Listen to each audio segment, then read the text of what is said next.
TRW back here with Crusades 2 from the Royalists and Roundheads family of games. Designer Rob Markham, published by 3W in the very early 90s. It's the Crusader movement phase. It's a nice panoramic view of the battlefield right now. Basically, the Crusaders have their T formation going on here, and the Turkish army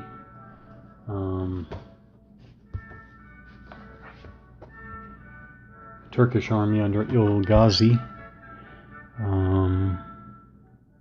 is kind of wrapping around the parts of the Crusader front line there. Good idea, bad idea, not sure yet. I do know in the last combat phase, all 5 of these Turkish... oh, I just noticed he's going to be out of command.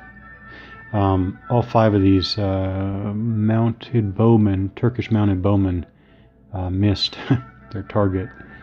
It's pretty incredible, actually, because it's not that bad odds of getting something.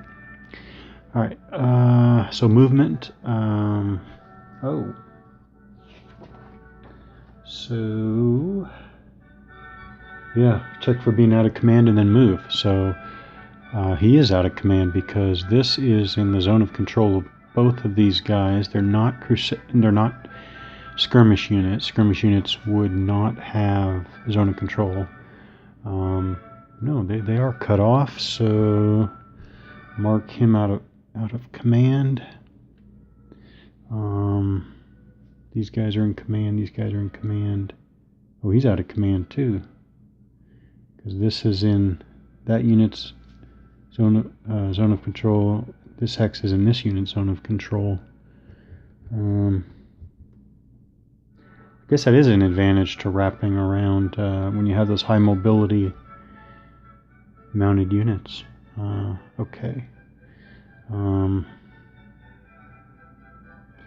Everybody else is fine. Now movement again. The orders, we have pawns over here on the right flank. Stand order. They can move 1 hex.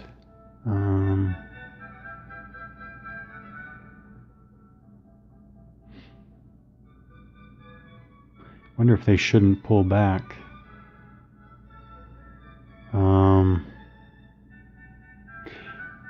Pulling back 1 hex with a stand order, that raises the issue of leaving an enemy zone of control. Leaving an enemy zone of control. A combat unit that begins a movement phase in any enemy ZOC may move out of that ZOC if it has a retreat, stand, muster, or reserve command. So basically anything but an advance or attack command. No, that's bad wording. Basically any offensive order, i.e. attack and advance, and is in command. So yeah, what I'm going to do is I'm actually going to, because there is this big gap here. The gap isn't as, I don't think the gap here is as, I'm talking about the gap between here and here. I don't think this gap is as threatening as it looks, because after all, these are all mounted bowmen, which mounted bowmen are not harmless, of course, but they are not. Okay, there's one cavalry unit right there with Ilghazi. Yeah, I'm going to pull back, and so what it would be is pawns here is with. Let's see, that's heavy cavalry, heavy Crusader cavalry. Yes, it is. They still should have made that more obvious. I mean, there's so many specific rules for Crusader heavy cavalry that they should have made those more distinctive. But that would be a turn like this, first turn in the hex is free, and it's 1, and then 2 is a turn back. Total move is only 1 hex, and so this would be the same thing. Free 1, 2, 1 hex total move. Free 1, 2. Now I don't think there's anything special for turning for Crusader Heavy Cavalry, and I wouldn't expect that because of the scale. I mean, these are 30-minute turns. Facing is all the same. Oh. All right, let's review this. This is what is normal. A combat unit may change facing in any direction only during the movement phase and at the end of the combat phase if they took part in melee combat. That's important to remember. And I think that's for defenders as well, as a clarification. Okay, if a combat unit wishes to change facing without moving from the hex it is in, it may do so. So rotating, basically. Exception. Crusader Heavy Cavalry units that are charging may not change facing except at the end of the combat phase. Non-charging Crusader Heavy Cavalry may change facing. Okay, so the exception is charging Crusader Heavy Cavalry, but that makes sense. I wasn't even thinking about that. Okay. Okay, so in this part, I'm going to review this, but this is, I believe this is standard, as far as anything is standard in this family of games. Combat units may only move through one of their frontal hex sides. The first change of facing during the movement phase, therefore, is free. Although I think as a clarification, it's supposed to be the first hex. But the first change of facing during the movement phase, therefore, is free. What's the therefore? I don't see why therefore is relevant here, but each ensuing change costs 1 movement point. A unit may change facing at no cost and then move. Okay, yeah, but if it proceeds to change face, okay, so I guess if this is a clarification, although it looks just like one example, but I think it is a clarification. But if it proceeds to change facing after that, it costs 1 movement point to do so. A change of facing through any number of hex sides within a single hex counts as a single change. Since skirmish units have no facing, they never pay such costs. Okay. All right. I think that was all legal, and I'm kind of pulling back this way. Yeah. Well, I think they can give a little bit of ground. There are a few hexes I think they can give ground as they also close into the main body. That's what I'm thinking anyways.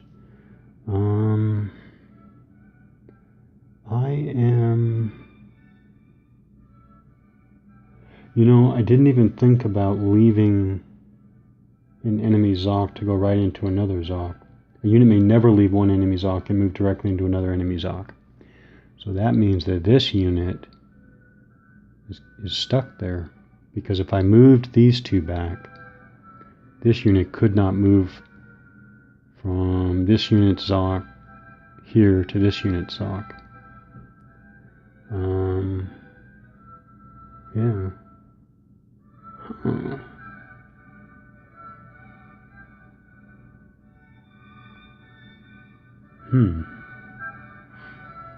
That's unfortunate. Alright, we'll leave it for now. Everybody else still has a stand command. Baldwin has a stand command.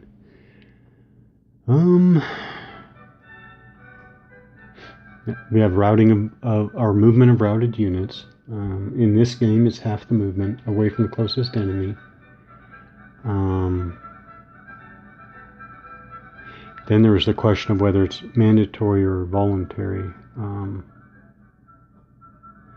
In this rule set, I'm choosing to go with may as voluntary. Not that that's incredibly reliable, but yeah. Now the question is, would this unit race over here to try to pick off the routed unit.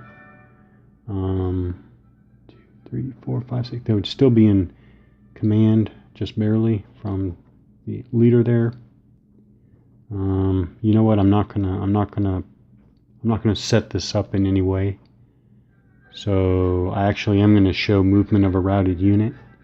So 1, 2, 3, 4. So the closest units are these two. So I think that he can. So his movement allowance is 6. Half of that is 3. He's going to go 1, and he's going to go 2. And that is really to get away from really these units here. Okay. And actually movement of this unit to here would be fine, because again, that's not movement of enemy Zoc to enemy Zoc, because the Crusader unit heavy cavalry is facing that way, which means that his zone of control is flank, front, front, flank, not rear, rear. And that's a skirmisher unit, so it doesn't have a Zoc. So that unit could come here and then basically get through into here. So basically there's a 2 hex gap here, basically. There's another way of looking at it. All right. You know, I should talk about out of command units, what they have to do. But they're still stuck though. I'm trying to remember what that means. Effects of being out of command. May not move adjacent to an enemy combat unit. If in an enemy zone of control, they may not move. No, there it is. Plain and simple. Moving Baldwin doesn't matter, because the fact that they're out of command has to do with enemy Zocs. Now, that raises the question again. If for some reason I were to move a friendly unit up here, would the friendly unit in this hex negate the enemy Zocs for the purposes of tracing command? And yeah, it does negate it actually. Enemy zones of control block command span unless occupied by friendly combat unit. Hex is occupied by enemy. Oh, well, it wouldn't. Not that unit though, because that's a skirmish unit.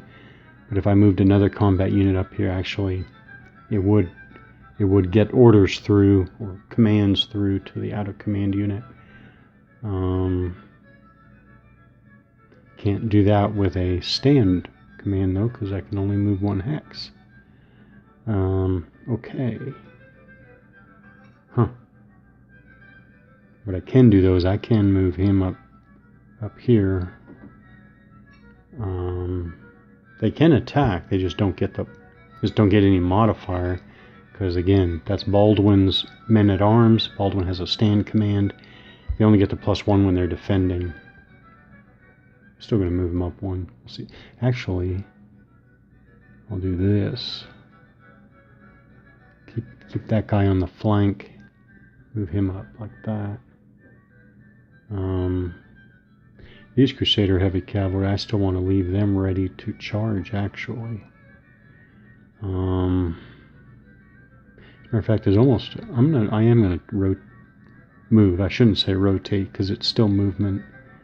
I'm gonna move them like that, and I'm gonna move him like that, and move Baldwin. And his should be heavy, yeah, heavy cavalry. Ooh, that's a 7. 7 morale of 7 morale of 7. All right, we'll do that. That way they're ready to charge off that way, and these guys are ready to charge off that way. Okay, so movement. Now we'll go to the combat phase. Defensive fire first, and again, remember, I have to remember, pulling back from skirmish. And skirmishers are doing fine there. The dismounted bowmen are doing fine there so far. So I'm not going to pull them back. I could, but I'm not going to. Nope. I'm not, because I think they can cause some damage. And I still have Crusader heavy cavalry, really 2 formations here. Or I shouldn't say formations, I guess formation would be the whole thing, but 2 groupings here. that are free and ready and able to charge at some point. So I'll leave that. So I will go through and do. So what I was doing there was deciding whether I was going to attempt to pull skirmishers back before combat. It's not, this mechanism is not given a name, but it is, call it retreat before combat, as opposed to retreat before melee, which both are in this game. And that's what's not given a step in the sequence of play. They probably should have one, its own step. All right, so enough of that. I'm going to go through and do defensive fire. I'll come back unless there are no results worth mentioning, and then we'll do offensive fire. I'll just talk about this real quickly. I'm going around the Crusader heavy cavalry with all of this ranged fire from these 5 mounted bowmen Turkish units. And what happened was this unit got a 10, but it's -1 for the target being Crusader heavy cavalry, so it goes down to a 9, which for mounted bowmen is a morale check. And they rolled a 6, which means that they passed. What that means is that I just realized they couldn't get anything more.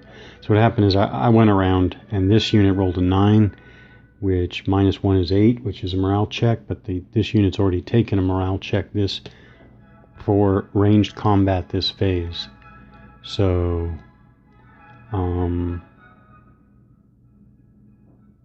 yeah, I didn't have to keep going. Because of the -1 for target being Crusader heavy cavalry, they cannot get better than morale check, and the first time they had to check morale, they passed, and so they wouldn't have to check again. Well, that's what I was showing. I will continue on with more range combat. Okay, there was actually nothing. Bunch of firing. Actually a fair number of morale checks, but no more results. Okay, we're going to go into melee. This game never rises above the level of moderate complexity, ever. But there are a few little nuances. So for example, we're going to the melee phase, so it's the Crusader melee phase. So we go through these two men at arms units are going to melee here. And these, let's see, I might as well concentrate, especially since you have to pass those morale checks. So I will. Oh, he should have moved. He should have moved to change facing. That was okay. They're both going to attack that guy. Okay, so just 2 melees. These skirmishers cannot initiate melee. Now let's talk about the out of command units. So out of command units, in fact, along with routed and skirmish units, cannot initiate melee. Now, there's another rule which I'm saying is a little nuance, is that out of command units cannot receive a die roll modifier from their order. So this is something to remember, that when this unit out of command, it cannot initiate melee, but it can be in melee as a defender. And even though Baldwin has his stand order, which would normally give defenders a +1, this out of command unit, part of Baldwin's formation, would not get that +1. That's something to remember. Okay, so I think I have time to go through this in detail. It's not that much detail. Here's the first melee. Again, we've already identified what we're doing here, so we're going to go to the morale checks for the attacker. We'll go 7 and then 5. Oh, man. Alright, the 7 unit, morale 7, I mean, the unit on the left did not pass his morale check, which means that he just does nothing. He doesn't attack, but there are no other results. Oop, and the other guy does pass. So the weaker unit, the reduced unit, is in the attack. Okay, so now this is cavalry being attacked by infantry. So cavalry units which have a retreat or stand command and which are about to be attacked by infantry may retreat, but they have an attack command. They as in the unit. The unit here is part of Ilghazi's formation with an attack order, so he cannot retreat before melee. So retreat before melee, for cavalry, you need to have a retreat or a stand command. Okay, so he has to check morale. Oh, he failed too. Wow, he has good morale of 8, and yet he rolled poorly. So let's finish this off all the way, because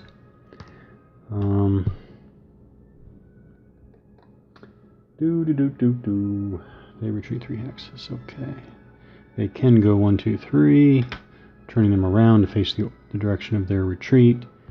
They have a route marker placed on them. Now the attacker has to advance. Oops. The attacker must advance, but can change facing. Does he want to face? I think he actually wants to face the cavalry in the flank.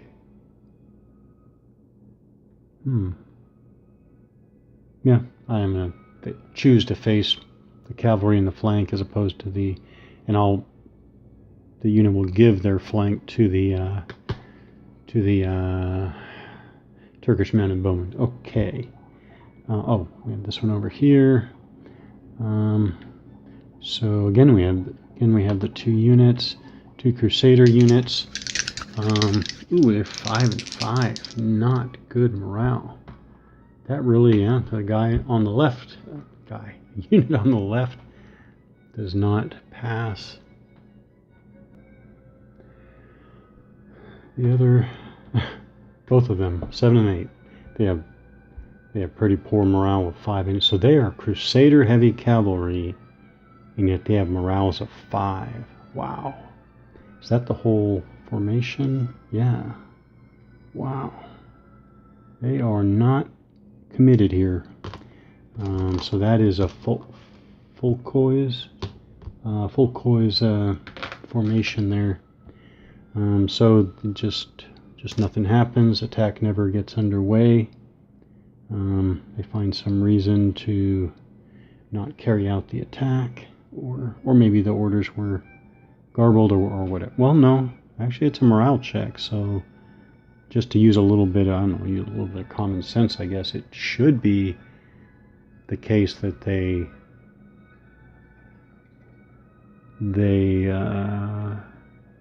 lost heart.